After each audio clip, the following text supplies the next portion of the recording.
Life cycle costing says companies should price products to cover the cost of the entire life cycle, not just the cost of production. People tend to fixate on production costs and ignore costs that occur before production or after production. This can be problematic if you set the product's price based on its cost. If you underestimate the cost of the product and set the price too low, you'll have lower margins or possibly lose money on each product sold. So what are the various costs that occur throughout a product's life cycle? You've got pre-production costs, aka upstream costs, and that includes things like product design costs or R&D. Then you've got production costs, which is the cost of manufacturing the product. And then you've got post-production costs, aka downstream costs. These include selling and marketing costs, costs of distribution and logistics, costs of service and warranty, or the cost of disposal. These costs, plus any other relevant costs, should be taken into consideration when budgeting the cost of the product, setting the price of the product, and controlling costs throughout the product's life cycle.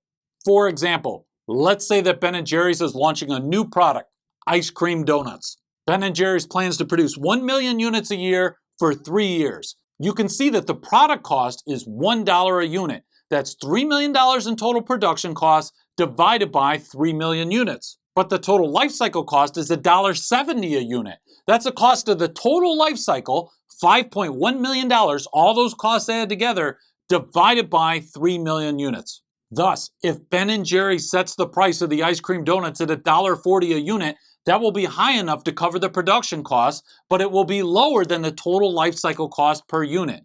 Therefore, Ben & Jerry's will lose money on each unit sold.